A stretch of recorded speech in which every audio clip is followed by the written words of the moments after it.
Hello everyone and welcome to the channel. I'm Emmanuel, I'm an Airbus A330 pilot, and in today's video I want to address the concerns many of you are voicing about the takeoff speeds in the iniBuilds A320neo. Now, the concern that many are raising is that when we've got a long runway, the iniBuilds would select very high takeoff speeds. To give you an example, we are currently standing on runway 18 in Frankfurt, which has a takeoff run available of almost 4,000 meters. And you can see that with this we get takeoff speeds of 151, 151, 163. Now, many of you do say that this apparently would be too high and that the airplane would then take up too much runway, much more than it actually should. So let's talk about a little bit of performance theory here and a little bit of why the iniBuilds numbers are actually not all that wrong.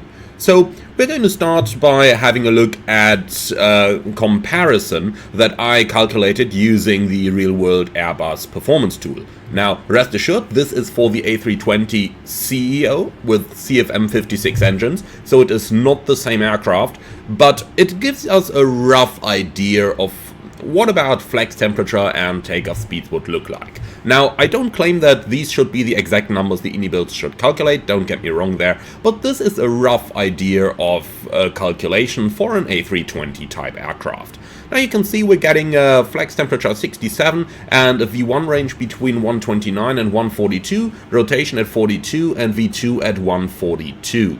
Now, we also see on the right hand side what our stop margin is, which is between about 1,400 to 1,900 meters roughly, depending on the V1 that we select.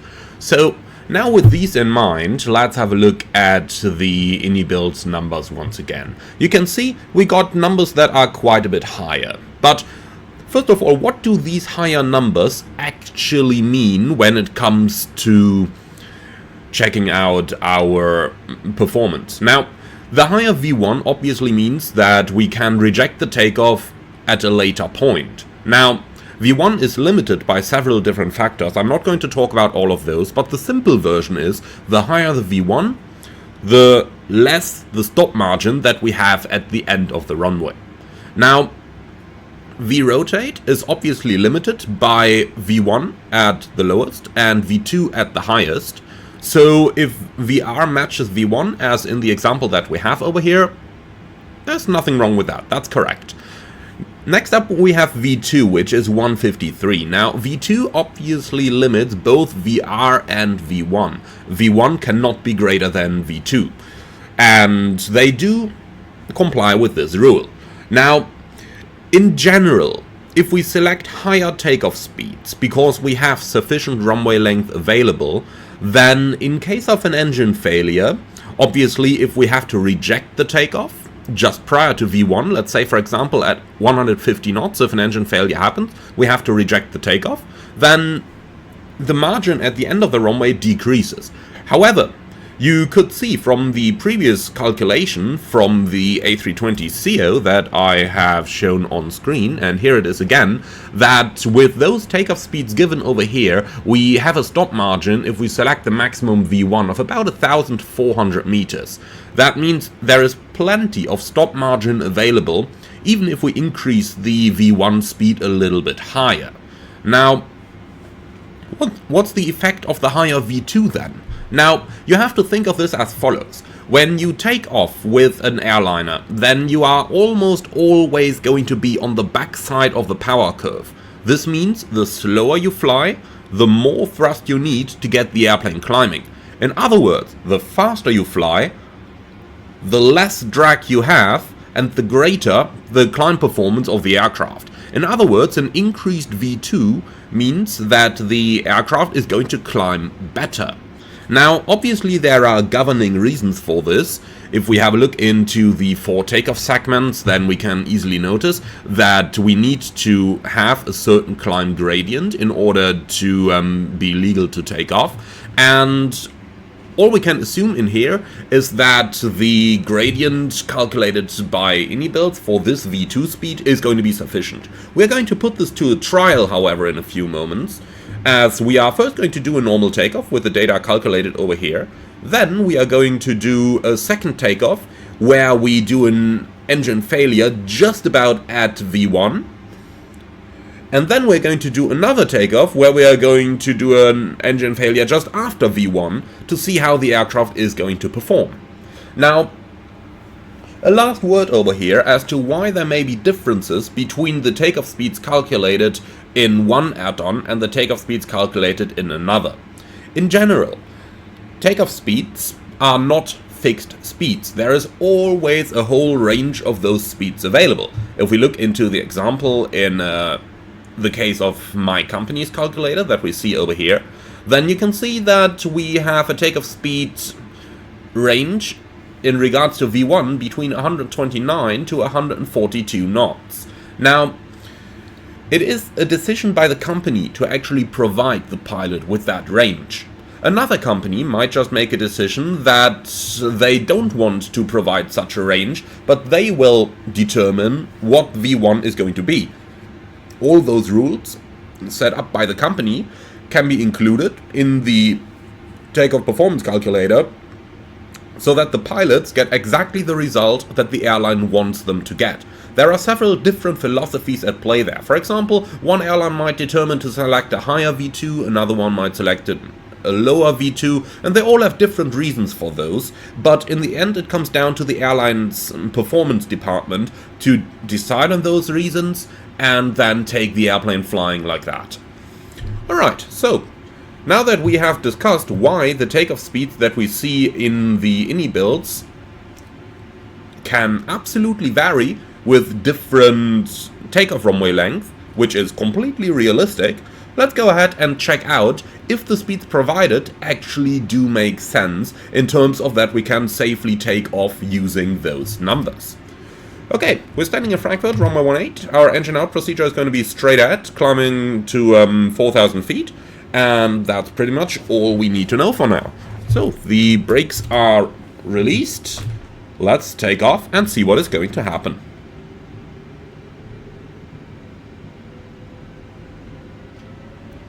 So, Manflag 60, SRS, A-thrust blue. Oh yeah, it complains again about my thrust lever setting. Here we are. So, thrust set. Okay, let's give this one a go. You can see that it definitely does accelerate a little bit slower than what you're used to from other aircraft, like the Phoenix, for example, but that is not unrealistic. We do have sufficient runway available, so why run the engines at a higher power setting? Remember those EGT temperatures here. They significantly determine the effect of the takeoff on the engine's life. So let's go, rotate. And you can see plenty of runway available as we lift off, so not a problem at all. Okay, now let's go back and we're going to do the same thing, but this time we're going to reject the takeoff just about at V1. Okay, so here we are again, same situation as before, and this time we are going to reject the takeoff right at V1. Now, due to the lack of proper failure management in this aircraft, I am just going to reject it with both engines running, but that really doesn't have much of an effect. We will not use reverse thrust, so shouldn't be much of a difference. Okay, Manflag 60, SRS, auto thrust blue, thrust set.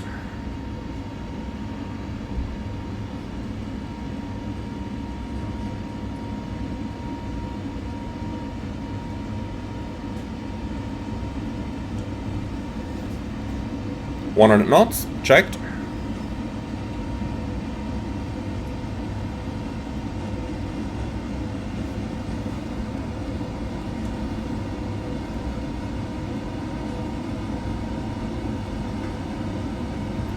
Stop. So, spotters, reverse green, decel.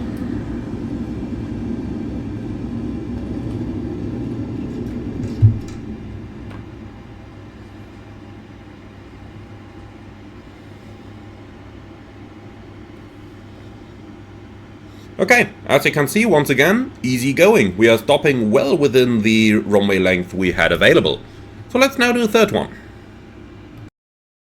On the third takeoff, and on this one we are going to fail an engine at V1. We are once again set up over here, our weights are in, and we are fully prepared for our takeoff. So let's quickly hit that takeoff config button. And our configuration is looking good, so brakes off, takeoff.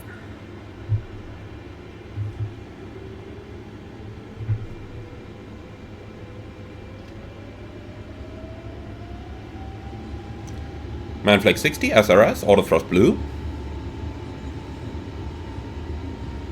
Thrust set.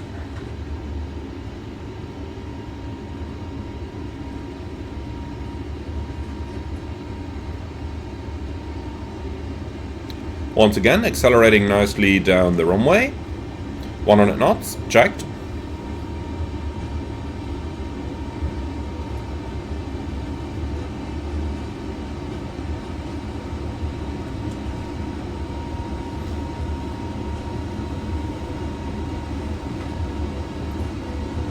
V1, engine failure, rotate.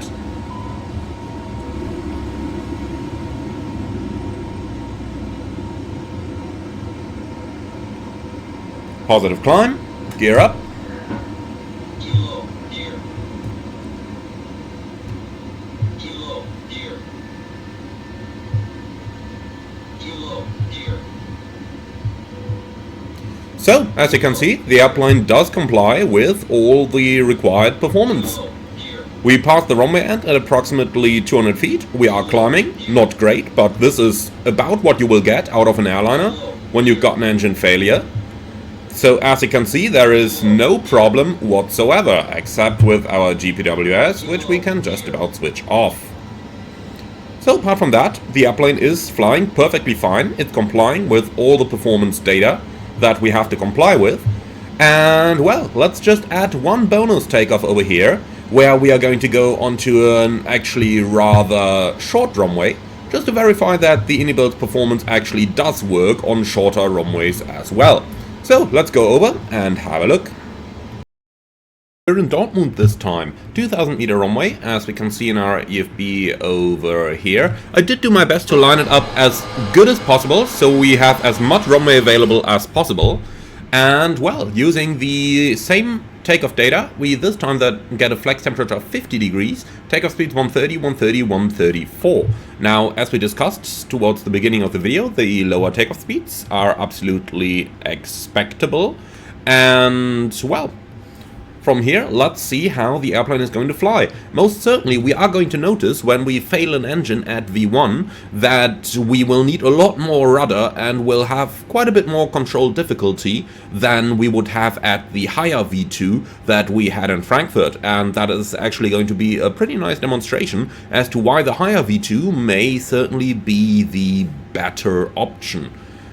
Or at least where the benefits lie, if the runway makes it available. In this case, of course, on a 2000 meter runway, I would not expect a higher V2 to make sense, because remember, we'd always have to accelerate the airplane to that speed before we can actually start climbing out. So obviously on this runway we don't have the available runway length to make it to a V2 of 151, but the performance software does calculate that 134 is also a safe speed to climb out at.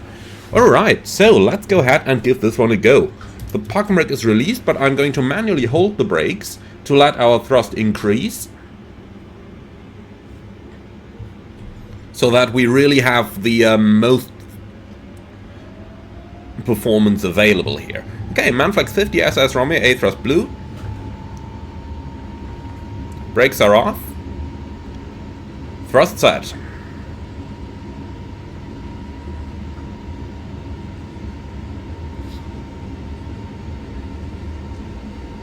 So, let's see how this one is going to perform. This is definitely the edge of the envelope right now. Okay, 100 knots.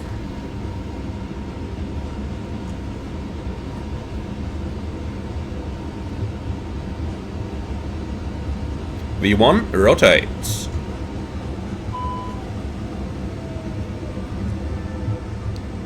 Ooh, that certainly handles a little bit more itchy over here.